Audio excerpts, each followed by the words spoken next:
ನಾವು ಅಹಂಕಾರವನ್ನು ನಾವು ಯಾವಾಗ ಬಿಡ್ತೀವಲ್ಲ ಅವಾಗ ನಮ್ಮ ವ್ಯಕ್ತಿತ್ವ ವಿಕಸನವಾಗುತ್ತೆ. ವ್ಯಕ್ತಿತ್ವ ಒಂದಿಷ್ಟು ವಿಕಸನ ಆಗಬೇಕು ಅಂದ್ರೆ ನಾನು ನನ್ನದು ನನ್ನಿಂದನೇ ಎಲ್ಲ ಆಗೈತಿ, ಇದೆಲ್ಲ ನಡೆದಿದ್ದು ನನ್ನಿಂದನೇ ಅಂತಂದು ನಾವೇನಾದ್ರು ತಿಳ್ಕೊಂಡ್ರೆ ನಾವು ಉದ್ಧಾರ ಆಗಕ್ಕೆ ಸಾಧ್ಯವಾಗುವುದಿಲ್ಲ. ನಾವು ವೇದಗಳನ್ನು ಓದಕೊಂತ ಹೋದಿವಪ್ಪ ಅಂತಂದ್ರೆ ವೇದಗಳಲ್ಲಿ ಹೇಳ್ತಾರೆ ಅಹಂಕಾರ ಒಳ್ಳೆಯದು ಅಲ್ಲ ಅಂತ ಹೇಳ್ತಾರೆ. ಉಪನಿಷತ್ತುಗಳನ್ನು ಓದಕೊಂತ ಹೋದಿವಂತಂದ್ರೆ ಉಪನಿಷತ್ತುಗಳಿಗೆ ಹೇಳ್ತಾರೆ ಅಹಂಕಾರ ಒಳ್ಳೆಯದಲ್ಲ ಅಂತ ಹೇಳ್ತಾರೆ. ಇನ್ನ ಭಗವದ್ಗೀತೆಯನ್ನು ಓದಕೊಂತ ಹೋದಿವಂತಂದ್ರೆ ಭಗವದ್ಗೀತೆಯಲ್ಲಿ ಹೇಳ್ತಾರೆ ಮನುಷ್ಯನಿಗೆ ಅಹಂಕಾರ ಒಳ್ಳೆಯದಲ್ಲ ಅಂತ. ವಚನ ಸಾಹಿತ್ಯವನ್ನ ಕಲ್ಯಾಣದ ಶರಣರು ನಮಗೆ ವಚನ ಸಾಹಿತ್ಯವನ್ನ ಕೊಟ್ಟು ಹೋದ್ರು. ಆ ವಚನ ಸಾಹಿತ್ಯವನ್ನ ಅಧ್ಯಯನ ಮಾಡ್ಕೊಂತ ಹೋದಿವಂತಂದ್ರೆ ಮನುಷ್ಯನ ಜೀವನಕ್ಕೆ ಅಹಂಕಾರ ಒಳ್ಳೆಯದಲ್ಲ ಅಂತ ಹೇಳ್ತಾರೆ. ಇನ್ನು ನಿಜಗುಣದ ಷಟ್ ಶಾಸ್ತ್ರವನ್ನ ಎಲ್ಲರೂ ಕೇಳ್ಕೊಂತ ಹೋದಿವಂತಂದ್ರೆ ಷಟ್ ಶಾಸ್ತ್ರದಲ್ಲಿ ಹೇಳ್ತಾರೆ ನಿಜಗುಣರು ಮನುಷ್ಯನ ಜೀವನಕ್ಕೆ ಅಹಂಕಾರ ಒಳ್ಳೆಯದಲ್ಲ ಅಂತ ಹೇಳ್ತಾರೆ. ಅಷ್ಟಾಯಾಗ ನಮ್ಮ ಧರ್ಮ ಗ್ರಂಥಗಳನ್ನು ಬಿಟ್ಟು ನಾವು ಬೇರೆ ಧರ್ಮದ ಗ್ರಂಥಗಳನ್ನು ಓದ್ಕೊಂತ ಹೋದಿವಂದ್ರೆ ಪುರಾಣ ಓದ್ಕೊಂತ ಹೋದಿವಂತಂದ್ರೆ ಅಲ್ಲಿ ಹೇಳ್ತಾರ ಅಹಂಕಾರ ಮನುಷ್ಯನ ಜೀವನಕ್ಕೆ ಒಳ್ಳೆಯದಲ್ಲ. ಬೈಬಲ್ ಓದ್ಕೊಂತ ಹೋದ್ರೆ ಅದರಲ್ಲಿ ಹೇಳ್ತಾರ ಅಹಂಕಾರ ಮನುಷ್ಯನಿಗೆ ಒಳ್ಳೆಯದಲ್ಲ ಅಂತ ಹೇಳ್ತಾರೆ. ಅಷ್ಟಾಯಾಗ ಗುರು ಗೀತೆಗಳನ್ನು ಓದ್ಕೊಂತ ಹೋದ್ರು ಕೂಡ ಅಹಂಕಾರ ಮನುಷ್ಯನಿಗೆ ಒಳ್ಳೆಯದಲ್ಲ ಅಂತ ಹೇಳ್ಕೊಂತ ಹೋಗ್ತಾರೆ. ಹೊರತು ಅಹಂಕಾರದಿಂದ ಯಾರು ಕೂಡ ಉನ್ನತಿಯನ್ನು ಸಾಧಿಸಿಲ್ಲ. ಅಹಂಕಾರ ಯಾರು ಬಿಟ್ಟಾರಲ್ಲ ಅವರು ಮಾತ್ರ ಉನ್ನತಿಯನ್ನು ಸಾಧಿಸಿದಾರ ಅಂತಂದು ಎಲ್ಲ ಗ್ರಂಥಗಳಲ್ಲಿ ಹೇಳ್ತಾರೆ. ಹಂಗಂದ್ರೆ ನಾವು ಅಹಂಕಾರಿಗಳಾಗಬೇಕು. ಅಹಂಕಾರದಿಂದ ನಾವೇನಾದ್ರೂ ಸಾಧನೆ ಮಾಡಬೇಕಾಗುತ್ತದೆ? ಇಲ್ಲ. ಮನೆಯೊಳಗ ಅತ್ಯಂತ ಏನಂತ ನಂದ ಆಗಬೇಕಲ್ಲ, ನಾ ಹೇಳ್ದಂಗ ಇರ್ಬೇಕಲ್ಲ, ನಾ ಹೇಳ್ದಂಗ ಕೇಳಬೇಕು ಅಂತ ಅತ್ಯಂತ ಸೊಸೆ ಅಂತಿರ್ತಾಳೆ. ನೀ ಹೇಳ್ದಂಗ ನಾ ಯಾಕೆ ಕೇಳಬೇಕು, ನಾ ಹೇಳ್ದಂಗ ನೀ ಕೇಳ್ಬೇಕಂತ ಸೊಸೆ ಅಂತಿರ್ತಾಳೆ. ಹಿಂಗ ನಾವೇನಾದ್ರೆ ನಾವು ನನ್ನದು ಎಂಬುದನ್ನು ನಾವು ಸಾಧಿಸುವಂತ ಹೋದೇವಂತಂದ್ರೆ ನಮ್ಮ ಜೀವನದಲ್ಲಿ ನಾವು ಯಾವ ರೀತಿಯಾಗಿ ಗುರಿಯನ್ನು ಮುಟ್ಟಬೇಕು ಅಂತ ಬಯಸಿರ್ತೀವಲ್ಲ ಅದನ್ನು ಮುಟ್ಟಕ್ಕೆ ಸಾಧ್ಯವಾಗುವುದಿಲ್ಲ. ಅದಕ್ಕೆ ಹೇಳ್ತಾರೆ ಅಹಂಕಾರ ಜೀವನಕ್ಕೂ ಒಳ್ಳೆಯದಲ್ಲ ಅಂತ ಹೇಳ್ತಾರೆ. 12ನೇ ಶತಮಾನದಲ್ಲಿ ಜ್ಞಾನ ನಿಧಿಯಾಗಿರುವಂತಹ ಚನ್ನಬಸವಣ್ಣನವರು ಹೇಳ್ತಾರೆ ಗುಬ್ಬಿ ಹೆರರ ಮನೆ ತನ್ನ ಮನೆ ಎಂಬಂತೆ, ಗುಬ್ಬಿ ಹೆರರ ಮನೆ ತನ್ನ ಮನೆ ಎಂಬಂತೆ ಹೋರಿ ಹೋರಿ ಸಾಯುತ್ತಿದೆ ಲೋಕವೆಲ್ಲ. ಧನ ವನಿತೆಯರು ಎಲ್ಲವರು ತನ್ನವರು ಎಂದು ಹೋರಿ ಹೋರಿ ಸಾಯುತ್ತಿದೆ ಜೀವ. ಸರ್ವಕರ್ತೃ ಕೂಡಲ ಚನ್ನ ಸಂಗಯ್ಯನ ನರಿಯದೇ ಅಂತ ಹೇಳ್ತಾರೆ. ಎಷ್ಟು ಅದ್ಭುತವಾಗಿರುವಂತಹ ವಚನ. ನಾವು ನಿತ್ಯವೂ ಕೂಡ ಒಂದೊಂದು ವಚನವನ್ನು ಆಧಾರವಾಗಿ ಇಟ್ಟುಕೊಂಡು ಅದರಲ್ಲಿ ಬರುವಂತಹ ವಿಷಯವನ್ನ ನಾವೆಲ್ಲರೂ ಕೂಡ ಚಿಂತನೆಯನ್ನು ಮಾಡುವಂತ ಬಂದೇವೆ. ಎಷ್ಟು ಸುಂದರವಾಗಿ ಹೇಳ್ತಾರೆ. ನಾವೆಲ್ಲ ಗುಬ್ಬಿಯನ್ನು ನೋಡಿ, ಗುಬ್ಬಿ ನೋಡ್ರಿ, ಈಗಿನ ಕಾಲದಾಗ ಗುಬ್ಬಿ ಕಡಿಮೆ ಆಗಿರ್ತಾವ. ಈಗಿನ ಕಾಲದಾಗ ಗುಬ್ಬಿನ ಇಲ್ಲ, ಹೊಲಕ್ಕೆ ಹೋದ್ರೆ ಗುಬ್ಬಿ ಕಾಣ್ತಾವ. ಈ ಮೊಬೈಲ್ ಹಾವಳಿಯಿಂದ, ಈ ತರಂಗಗಳಿಂದ ಗುಬ್ಬಿ ಸತ್ವತ್ವ ಅಂತ ಹೇಳ್ತಾರೆ.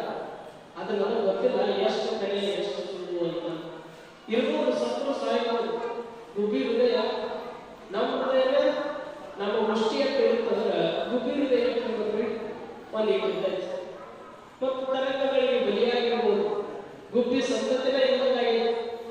ಚನ್ನಬಸವಣ್ಣನವರು ಹೇಳ್ತಾರೆ ಗುಬ್ಬಿ ಹೆರರ ಮನೆ ತನ್ನ ಮನೆ ಎಂಬಂತೆ ಅಂತ. ನಾವೆಲ್ಲ ಗುಬ್ಬಿ ನೋಡಿರ್ತೀವಿ, ಮನೆ ಒಳಗ ಗೂಡು ಕಟ್ಟಿರ್ತೈತಿ, ಹೊಲದಾಗ ಗೂಡು ಕಟ್ಟಿರ್ತೈತಿ. ಫೋಟೋ ಇಟ್ಟಿರ್ತೀರಲ್ಲ ನೀವೆಲ್ಲ, ಮನೆ ಒಳಗೆ ಫೋಟೋ ಹಾಕಿರ್ತೀರಲ್ಲ, ದೇವರ ಫೋಟೋ, ಅಜ್ಜ ಫೋಟೋ, ನಿಮ್ಮ ಹಳೆ ಕಾಲದ ಅಜ್ಜ ಅಮ್ಮ ಫೋಟೋ ಎಲ್ಲ ಹಾಕಿರ್ತೀರಲ್ಲ. ಆ ಫೋಟೋ ಹಿಂದೆಲ್ಲ ಗೂಡು ಕಟ್ಟಿರ್ತಾವ. ಗೂಡು ಕಟ್ಟಿ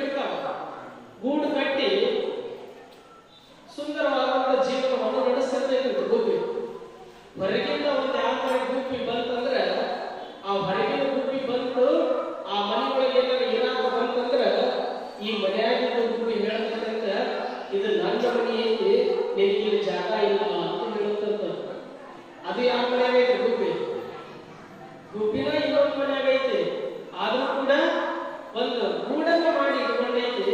ಆದ್ರೂ ಕೂಡ ಒಂದು ಇನ್ನೊಂದು ಗುಬ್ಬಿ ಏನಾದ್ರು ಬಂತಂದ್ರ ಅದಕ್ಕೆ ಹೇಳುತ್ತಂತದ, ಇದು ನನ್ನ ಮನೆ ಐತಿ, ನಿನಗ ಇಲ್ಲಿ ಜಾಗ ಆಗಿ ಹೋಗು ಅಂತ ಹೇಳ್ತೈತಂತ.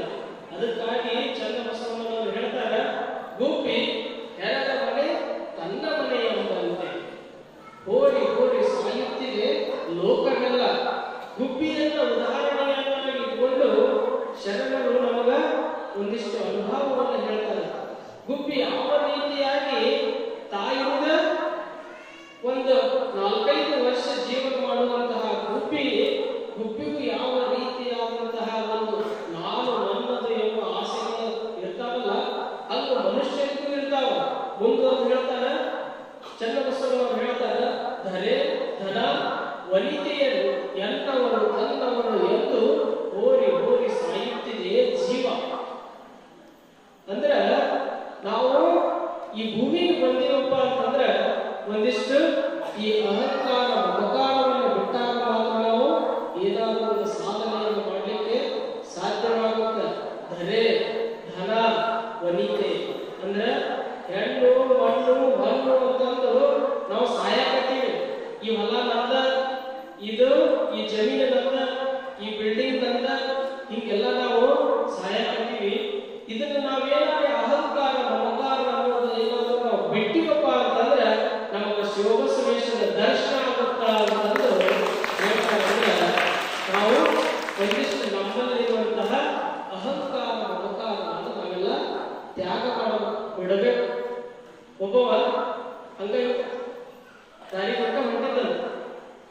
ಅವನಿಗೆ ಮುಂದೆ ಎಲ್ಲೇ ಹೋಗ್ಬೇಕಾಗಿತ್ತು. ಒಬ್ಬವಲ್ಲ ರೈತ ನಿಂತಿರ್ತಾನ, ಒಬ್ಬ ಗೌಡ ನಿಂತಿರ್ತಾನ. ಅವನಿಗೆ ಕೇಳ್ತಾನ, ಈ ದಾರಿ ಎಲ್ಲಿ ಹೋಗುತ್ತ ಅಂತ, ಈ ದಾರಿ ಎಲ್ಲಿ ಹೋಗುತ್ತ ಅಂತ ಕೇಳ್ತಾನಂತ. ಅವ ಹೇಳ್ತಾನಂತ, ಇಲ್ಲಿಂದ ಅಲ್ಲಿವರೆಗೂ ಏನು ಕಾಣ್ತದ ಅದು ನಂದ ಹೊಲ ಅಂತ ಹೇಳ್ತಾನ. ಇವ ಯಾವ ಕಡೆ ಅಂದ್ರೆ ದಾರಿ ಕಡೆ ಅಲ್ಲ. ಅವ ಏನ್ ಹೇಳ್ತಾನೆ, ಇಲ್ಲಿಂದ ಅಲ್ಲಿವರೆಗೂ ಏನು ಕಾಣುತ್ತಲ್ಲ ಅದು ನನ್ನ ಹೊಲ. ನಾ ಏನು ಪ್ರಶ್ನೆ ಕೇಳಿದ್ನಿ, ನಾ ಏನು ಹೇಳಕತ್ತೀನಿ, ಇವ ಏನು ಹೇಳಕತ್ತಾನ, ಅಲ್ರಿ ನಾ ಇಂಥ ಊರಿಗೆ ಹೋಗ್ಬೇಕಾಗೈತಿ, ಆ ಊರಿಗೆ ಹೋಗುವಂತ ದಾರಿ ಇದೆ ಅಂದ್ರೆ ಗೌಡ್ರ ಅಂತ ಕೇಳ್ತಾನೆ. ಮತ್ತ ಈ ಹೊಲದಾಗ ಏನು ಕಬ್ಬು ಬೆಳೆದಿವಲ್ಲ, ಇಲ್ಲಿಂದ ಅಲ್ಲಿವರೆಗೂ ಈ ಕಬ್ಬೆಲ್ಲ ನನ್ನ ಅಂತ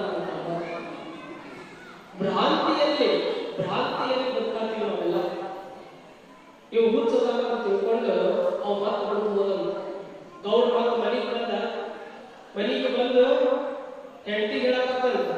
ಇವತ್ತ ಒಬ್ಬ ಬಂದು ನನಗೆ ಕೇಳ್ದ, ಅವನಿಗೆ ನಾನು ಹೇಳಕತ್ತಿದ್ದೆ, ಇಲ್ಲಿಂದ ಅಲ್ಲಿವರೆಗೂ ಏನು ಕಾಣುತ್ತಲ್ಲ ಆ ಹೊಲ ಎಲ್ಲ ಬಂದ. ಎಷ್ಟು ಚಂದ ಕೇಳಕತ್ತಿದ್ದ, ನಾ ಎಷ್ಟು ಚಂದ ಹೇಳಕತ್ತಿದ್ದೆ. ಮತ್ತ ಹಂಗ ನಾ ಹೇಳಿದ್ರು ಮತ್ತೆ ಹೊರಗೆ ಕೇಳಕತ್ತವ.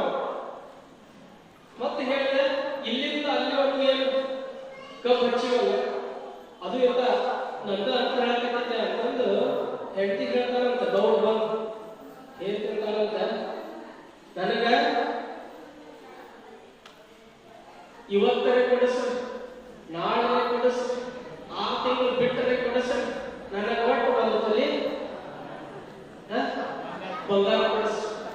ಆಕಿಗೊಂದು ಭ್ರಾಂತಿ. ಇವ ಹೇಳಿದ ಆಕಿಗೆ ಗೊತ್ತಾಗ ಆಕಿ ಏನಂತಾಳ, ಯಾವಾಗ ಕೊಡಿಸು ನನಗ ವರ್ಷದಾಗ ಒಂದು ತೊಲಿ ಬಂಗಾರ ಕೊಡಿಸು. ಹೇಳ್ತಿ ಗಂಡ ಹೇಳಕತ್ತಂತ. ಅವ್ರಿಬ್ರಿಗೆ ಹೋಗ್ಬೇಕು ಮಗಳಿದ್ದಂತ. ಮಗಳಿನ ಹತ್ರ ಅವ್ರವ್ರು ಬರ್ತಾಳ. ಬಂದು ಹೇಳ್ತಾಳಂತ, ನಿಮ್ಮಪ್ಪ ನನಗ ಕೇಳಕತ್ತಿದ್ದ ಏನು ಕೊಡಿಸ್ಲಿ ಅಂತಂದು. ನಾ ಹೇಳಿದೆ, ಒಂದು ತೊಲಿ ಬಂಗಾರ ಕೊಡಿಸಪ್ಪ ಅಂತಂದು ನಿಮ್ಮಪ್ಪಗೆ ಹೇಳ್ದೆ ಅಂತಂದ್ರೆ ಅವ್ರವ್ರು ಹೇಳ್ತಾಳಂತ.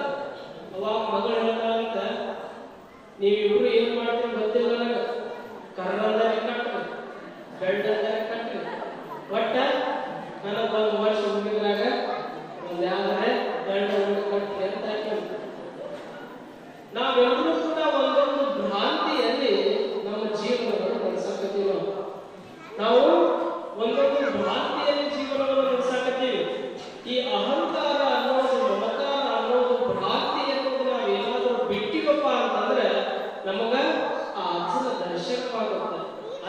ಆಶೀರ್ವಾದ ಆಗುತ್ತೆ, ಮಹಾತ್ಮನ ದರ್ಶನ ಆಗುತ್ತೆ.